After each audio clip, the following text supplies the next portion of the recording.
성도 여러분, 새해가 밝았습니다. 새해 계명일에는 모두 건강하시고 행복하시기를 바랍니다. 오늘 누가복음 4장 16절에서 21절 말씀은 은혜의 해라는 주제로 귀한 주일 성수가 되시기를 바랍니다. 성도 여러분, 세상 모든 사람이 어떤 일이든 일을 합니다. 남성이든 여성이든 민족과 종족이 어떠든 나이가 많든 적든 배움이 많든 적든 돈이 많든 적든 일을 합니다. 일이 그의 사람됨을 보여주기도 하고 능력을 나타내기도 합니다. 일을 잘하고 성과를 거두면 사람들로부터 칭찬을 받습니다. 또 돈을 벌고 삶을 안정적으로 꾸려가기도 합니다. 사람이 일을 하는데 일이 사람을 규정하기도 합니다. 하지만 일과 삶은 연결되기도 하고 분리되기도 합니다. 일이 삶의 일부이기는 하지만 일이 삶의 모두를 결정하지도 않습니다. 일은 삶의 중요한 부분이므로 일에 대해 성과를 거두는 능력이 필요합니다. 하지만 일을 하는 것은 사람이고 사람의 인성과 능력이 일에 대한 성패를 좌우하므로 일하는 태도와 자세도 중요합니다. 일 중독자, 일 벌레라는 소리를 들으면서 주변 사람들을 괴롭히고 영향이 떨어지는 사람을 못 살게 하는 사람도 있습니다. 자기는 잘하지만 남은 못하게 하는 경우입니다. 어떤 사람은 자기도 일을 잘하고 남도 일을 잘하도록 동기를 부여하여 줍니다. 자기도 못하고 남도 못하게 하는 것보다는 자기는 조금 못해도 남에게 일을 잘하게 하면 어떻겠습니까? 그것도 특별한 능력입니다. 이런 사람이 일에 대한 권위를 부여받습니다. 세상의 일과 다른 하나님의 일에는 어떤 권위가 필요하겠습니까? 올 한 해는 은혜의 해로 보내시기를 바랍니다. 아멘이요? 성도 여러분, 사람은 부족해서 실수도 하고 잘못도 하고 죄를 짓기도 합니다. 그러면서 자신의 인격도 추락하고 몸도 상하고 재산도 손실을 입습니다. 과거에는 재산상 손실도 부족해서 노예가 되는 경우도 있었습니다. 그러면 자신뿐 아니라 자식들까지 자손이 망하게 됩니다. 그런데 하나님께서는 이런 경우를 막기 위해서 희년이라는 제도를 만드셨습니다. 희년이란 자신이 실수를 했든 잘못해서 재산을 압류당해서 거지가 되든 노예가 되든 그 모든 것이 원상태로 되돌아오게 되는 것이 희년입니다. 한마디로 하나님의 은혜를 잊고 실수하고 죄짓기 이전의 모습으로 회복시켜 주는 것입니다. 아멘입니까? 성도 여러분, 오늘 본문에 예수님께서 자라시던 곳 나사렛에 이르렀을 때 안식일이 되어 늘 하시던 대로 회당에 들어가셨습니다. 그리고 성경을 읽는 시간이 되자 예수님께서 성경을 읽으셨는데 이때 읽으신 말씀이 바로 신년과 관련된 오늘 말씀이었습니다. 오늘 본문 18절에서 19절입니다. 우리 다 같이 한번 읽어보겠습니다. 시작. 주의 성령이 내게 임하셨으니 이는 너희들에게 복음을 전하게 하시고 내게 기름을 부으시고 나를 보내사 헛된 자에게 자유를 눈먼 자에게 다시 보게 함을 전파하며 눌린 자를 자유케 하고 19절. 아멘입니까? 이 말씀은 이사야 61장 1절에서 2절 말씀을 읽은 것인데 누가복음의 기록은 이사야의 내용과 똑같지는 않습니다. 중요한 것은 읽은 그 내용이 바로 여호와의 은혜의 해, 곧 신년에 관한 내용입니다. 신년은 레위기 25장에 상세하게 나오는데 이곳에 나타난 신년의 특징을 몇 개만 소개하면 이렇습니다. 신년은 안식년이 7번 돌아온 이듬해를 가리킵니다. 그래서 7년씩 7번 지나면 49년이고 이듬해이기 때문에 흔히 50년째라고 합니다. 50년째. 중요한 것은 신년은 여호와의 은혜의 해입니다. 팔았던 토지는 다시 원주인에게 돌아갑니다. 경제적인 이유로 자신을 팔아 종이 되었던 이들도 자유의 몸이 됩니다. 이를 오늘 본문과 그리고 원래 본문인 이사야서에서는 간략하게 가난한 자, 포로된 자, 눈먼 자, 또한 눌린 자를 언급하면서 이들이 자유케 되고 훈련하고 해방을 맞을 것을 이야기합니다.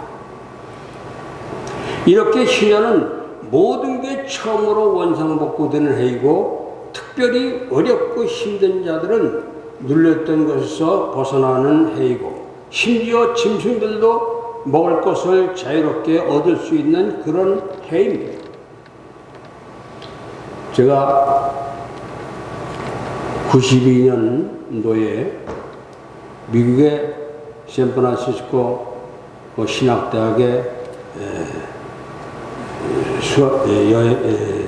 수학을 하러 갔을 때 정말 이 LA에서 샌프란시스코 넘어가는데 넓은 광야입니다. 그 광야가 하나도 농사를 안 지어요. 그게 바로 안식년이나 신년을 맞이해서 땅을 쉬게 하는 것입니다. 저는 깜짝 놀랐어요. 그때는 성경을 자주 읽질 않아서 몰랐었는데 직접 현지에서 보니까 정말 안식년이고 정말 신년이었던 것을 봤습니다. 정말 그리고 가진 자들도 마찬가지예요. 이 부분은 안식년과도 동일한 내용으로 나타나는데 토지를 가진 자들은 경작을 할 수가 없습니다. 이 신년이나 안식년에는. 그러나 하나님께서는 그 이전에 경작하지 않는 해에 먹을 것까지 거두게 해 주신다고 합니다. 그러니까 설령 가진 자들도 전적으로 하나님의 은혜로 먹으면서 살아가는 해가 바로 신년입니다. 그러니까 신년은 누구에게나 하나님의 은혜로 원래의 상태로 돌아가는 해였던 것이다. 성도 여러분, 근데 우리는 예수님께서 안식일에 회당에서 성경을 읽는 시간이 일부러 이 부분을 찾아 읽으셨다는 점을 봐야 합니다. 그래서 오늘 본문 17절에 보면 책을 펴서 이렇게 기록된 데를 찾으시니라고 합니다. 예수님께서 이 부분을 통하여 말씀하시고 싶은 게 있으신다는 것이에요. 오늘은 그게 무엇인지를 생각해보는 시간을 갖고자 합니다. 아멘. 첫째, 신현의 정신이 무엇인지 알아야 합니다. 신의 정신이 무엇인지 알아라. 사랑하는 성도 여러분, 레위기를 조금만 더 보면 신현의 대전제는 이것입니다. 레위기 25장 13절에 보면 이 희년에는 너희가 각기 자기의 소유로 돌아가라는 거예요. 그래서 설령 종되었던 사람도 희년에는 종의 신분에서 벗어나 자기 집으로 돌아갑니다. 토지도 경제적인 이유로 팔았다면 희년이면 다시 원래 주인으로 돌아갑니다. 땅도 매년 농사 지으면 지력을 잃습니다. 그래서 안식년과 희년은 땅에 자유를 줍니다. 기주기를 갖는 거예요. 그러면 1년 동안 땅이 다시 힘을 찾습니다. 그래서 그 후에 또 농사가 잘 되는 거예요. 성도 여러분, 저는 왜 하나님께서 이런 제도를 이스라엘에게 주셨는가를 생각해 봅니다. 그리고 그 이유를 창세기에서 찾아봅니다.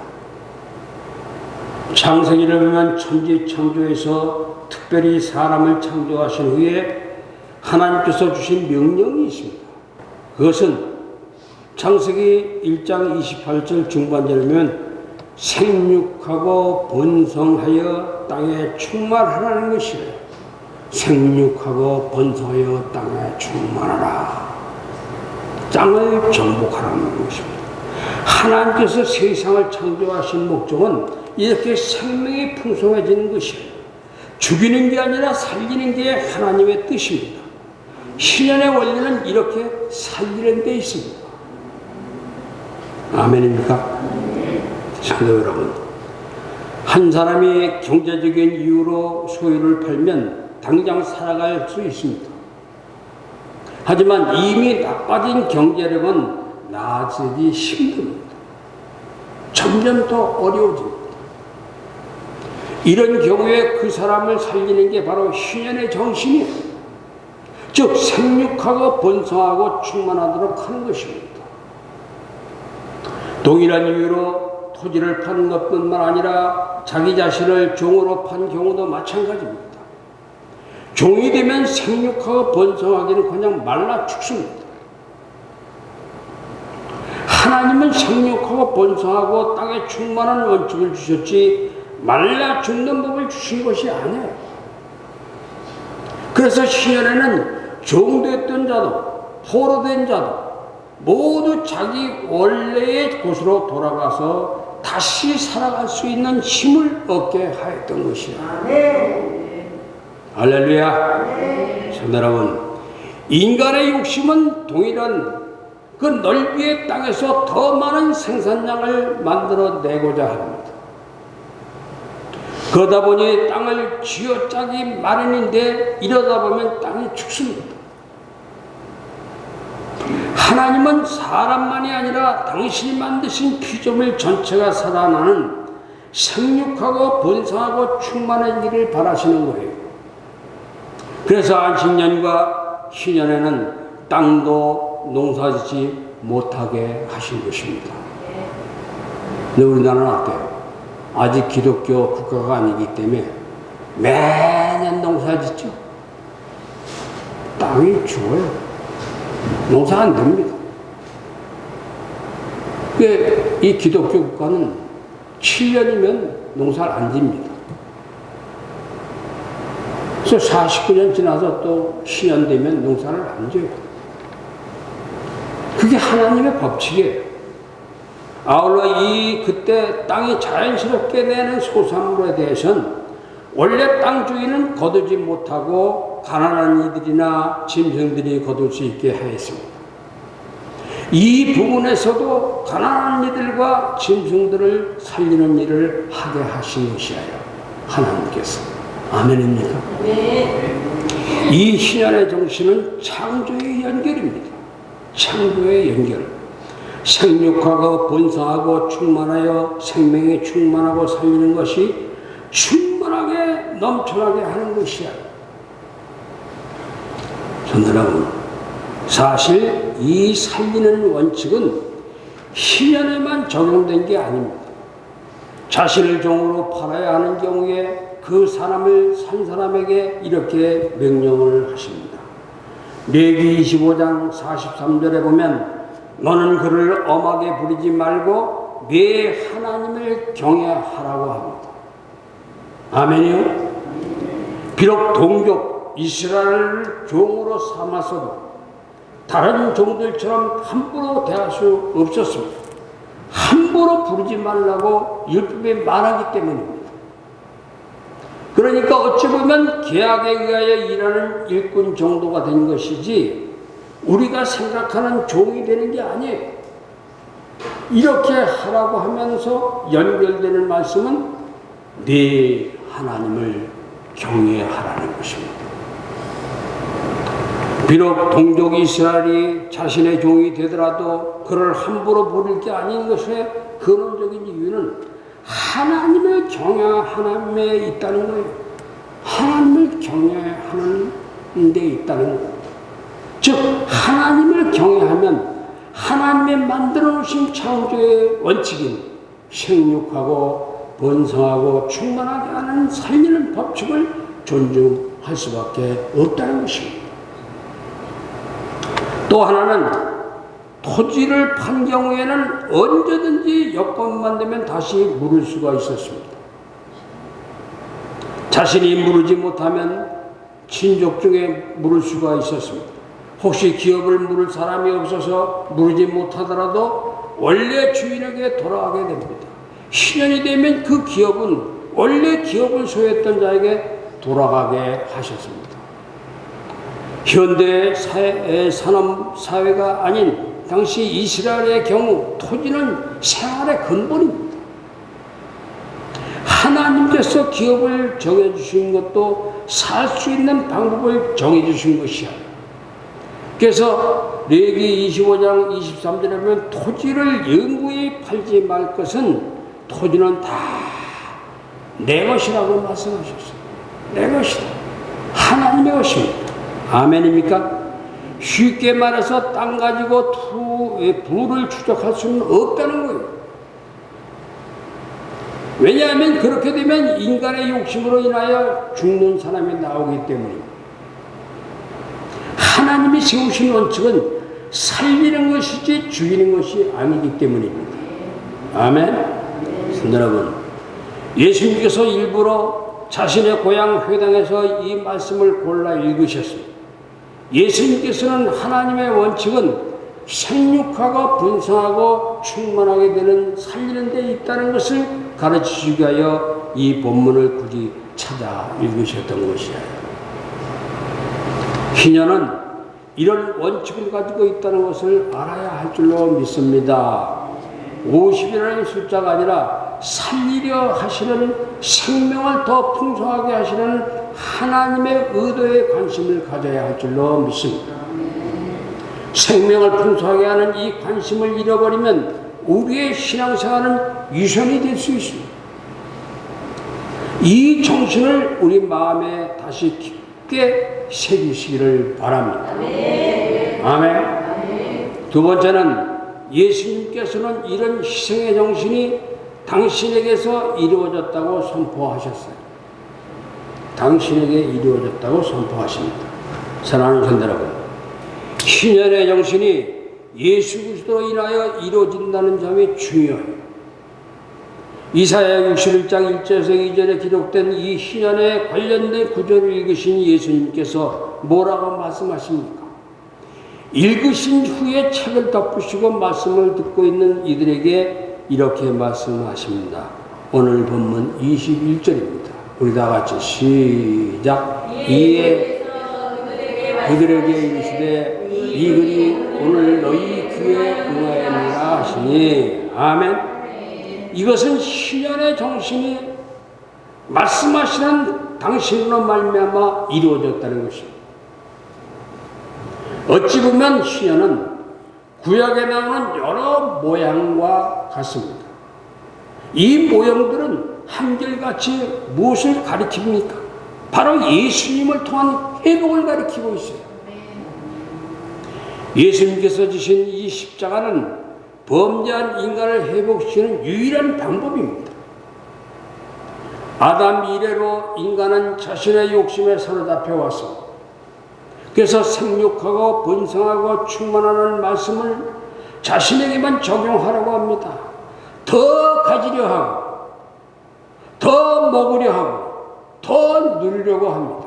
인간은. 이렇게 더 하는 사이에 이 땅은 충만케 되는 게 아니라 피폐해지고만 죽어간다는 것. 가진 자와 갖지 못한 자의 차이는 인간성 자체를 물질화시켜 버리는 이 세태를 만들어내고 맙니다. 그래서 더 가진 자 때문에 갖지 못한 자가 다치고 서럽고 죽어도 아파하지를 않습니다. 인간은 이렇게 하나님의 법칙에 도전하면서 이기적인 모습으로 악하게 달려가고 있습니다. 우리 정치도 마찬가지입니다. 다 죽어갑니다.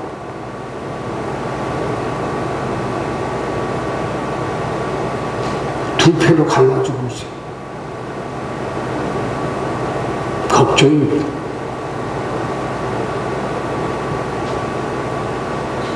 하나님께서는 당신의 생명을 풍성하게 하는 원리를 무시하는 인간을 쓸어버리셔도 되지만 이들을 불쌍히 여기서 이런 자들마저도 다시 살리실 방법을 열어놓으신 것이에요. 우리 대한민국이 잘 살려면 화합이 되어야 됩니다. 호남이나 영남이나 대도시 사람들이 다 화합이 되어야 돼요. 나는 전라도 사람이야, 나는 경상도 사람이야, 이러다가 우리나라는 피폐해지고 맙니다. 지금 제일 걱정이 그거 편가르기 때문에 정치도 국회도 정말 세계에서 꼴상사납게 보고 있습니다.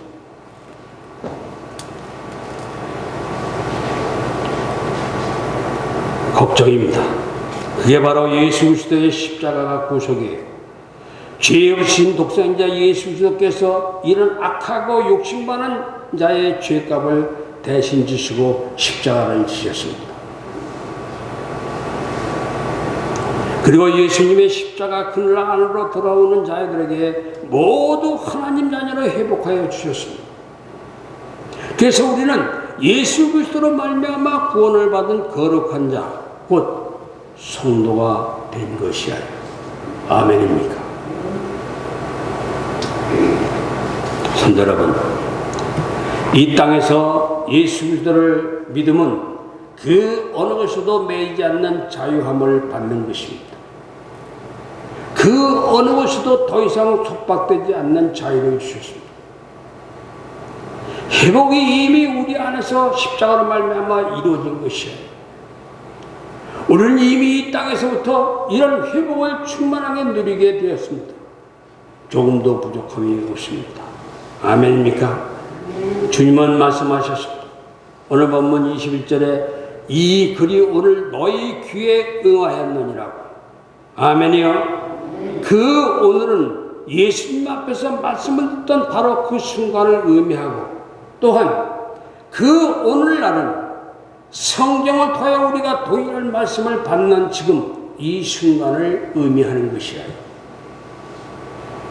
성도 여러분, 오늘 우리는 예수 그리스도께서 십자가를 지심으로 우리가 눌렸던 자리, 빼앗겼던 자리, 종되었던 자리에서 해방되었다는 점을 깊이 생각하시기를 바랍니다. 죄의 권세는 여전히 이 세상에서 기승을 부릴 것입니다만, 오늘 우리는 예수 그리스도의 십자가 보혈로 말미암아 하나님 나라 백성으로 완전한 자유민으로 회복되었습니다. 희년의 정신은 바로 예수님의 희생으로 우리에게 이루어진 것이에요. 아멘입니까?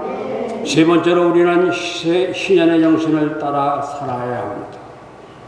사랑하는 성도 여러분, 예수님이 십자가의 보혈로 우리를 회복하여 주셨다면 하나님께서 주신 희년의 정신이 우리의 삶에서 실현되어야 합니다. 이 희년의 정신은 창조시에 인간에게 주신 하나님의 원칙이에요. 그래서 창세기 1장 28절을 중반에 보면 생육하고 번성하고 땅에 충만하라 하지 않았습니까? 충만하라.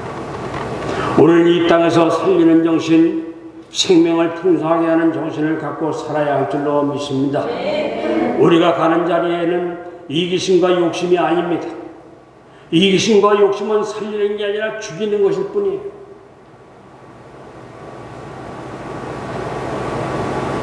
우리는 나와 너를 풍성하게 하는 삶을 살아야 할 줄로 믿습니다.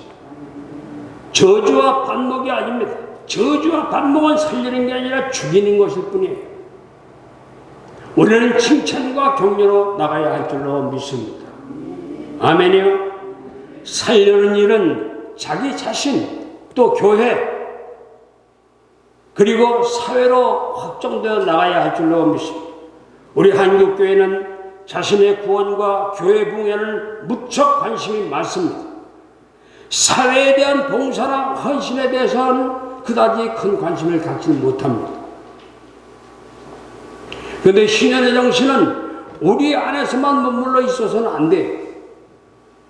우리의 울타리를 넘어서 사회로 나가야 할 줄로 믿습니다. 그래서 교회는 사회에서 그늘진 곳에 있는 사람들에게 관심을 가져야 할 줄로 믿습니다. 소리 없이 그들에게 다가가서 손을 내밀어주고 그들에게 희망을 주어야 할 줄로 믿습니다. 아멘이요. 성도 여러분, 그들이 사회에서 살 수 있도록 살리는 게 바로 구원하는 것이에요. 하나님께서 저들의 마음을 붙들어 생명구원에 이르는 복음이 복음신앙을 주신 것입니다. 살리는 일은 결코 믿지 않는 자를 정죄하는 데 있지는 않습니다. 믿지 않는 자를 끝까지 참아주는 거예요. 그러면 돌아옵니다. 그리고 살리는 일을 하기 위해서는 반드시 자기 희생이 따라야 할 줄로 믿습니다. 예수님께서 우리를 살리신 일도 그냥 이루어지지 않았습니다. 당신의 희생으로 십자가에 달려 죽으심으로 이루어졌습니다. 이제 오늘 예배 끝나면 우리 담임 목사님은 또 외국으로 선교를 떠나십니다. 저 늙으신 몸을 가지고 가는데 여러분 기도 많이 해 주시기를 바랍니다. 오늘 떠나시면 16일이나 돌아오실 텐데 기도 많이 해주세요. 마찬가지입니다. 물론 우리가 다른 사람을 위해서 대속의 죽음을 죽을 수는 없습니다. 우리에게 그런 능력이 없습니다. 하지만 예수님이 가신 길을 따라서 우리도 희생하는 삶을 살면 세상이 감동받고 예수님의 십자가를 제대로 보게 될 줄로 믿습니다. 그러기에 살리는 일을 하기 위하여 우리는 자신을 낮추고 희생하는 자세를 가져야 할 줄로 믿습니다. 우리 담임 목사님 보면 고개가 숙여져요. 나는 사역을 하면서 왜 그러지 못했던가를 다시 느끼게 됩니다. 여러분, 기도 많이 해주십시오. 예수님은 고향에 가셔서 안식일에 회당에 들어가 성경을 읽으셨는데 바로 희년에 대한 이 말씀을 찾아 읽으셨어요. 이는 하나님께서 이 세상에 원하시는 것은 생명을 살리시는 것을 강조하시기 위함이고 그 일을 바로 당신의 십자가로 이루어졌음을 알리기 위함입니다. 그리고 십자가의 은혜를 받은 사람들은 신현정신으로 이 세상을 살아가기를 원하시는 것이에요. 아멘이요? 사랑하는 성도 여러분, 50년마다 희년이 아니라 우리의 삶에서는 매 순간 희년이 되시기를 바랍니다. 매 순간 희년의 정신을 이루어나가는 삶이 되시기를 바랍니다. 그러면 예수님께서 생명을 회복시켜 주시고 살리셨듯이 그 길을 가게 되는 것이에요. 올 계명년 새해는 생명을 회복시키는 은혜의 한 해가 되시길 주님의 이름으로 축원합니다. 축원합니다. 아멘. 기도하겠습니다.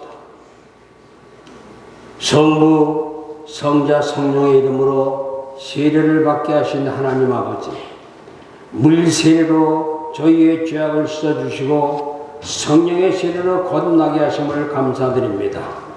저희는 세례를 통하여 세상과 구별되어 거룩한 성도가 되도록 역사하셨으니 이제는 다시 세속적인 사람이 되지 않게 하시고 하늘나라를 바라보는 경건한 삶으로 천국에 가도록 인도하여 주시옵소서.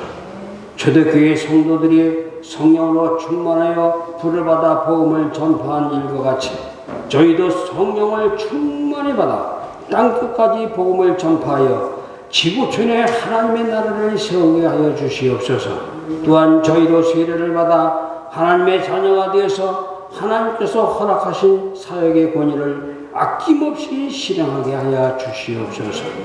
하늘나라의 확장을 위하여 사역의 권위를 주신 하나님 아버지, 예수님께서 마귀에게 시험을 받았을 때 말씀으로 물리치신 것 같이 저희도 마귀의 시험을 하나님의 말씀으로 물리치게 하시고 자신의 육신으로 느끼는 유혹과 욕망의 고통을 극복하도록 역사하여 주시옵소서. 마귀의 시험은 잠깐이요 하나님께서 주신 사역의 권위는 영원하다는 사실을 인지하고 하나님의 사역에만 몰두하게 하시옵소서. 하나님의 사역을 위하여 일할 때 분명한 목적이 있고 사역의 내용도 있다는 하나님의 약속을 잊지 말고 자나깨나 1년 360일 언제 어디서나 하나님과 동행하면서 때마다 일마다 승리하게 하시기를 예수님의 이름으로 기도하옵나이다. 아멘.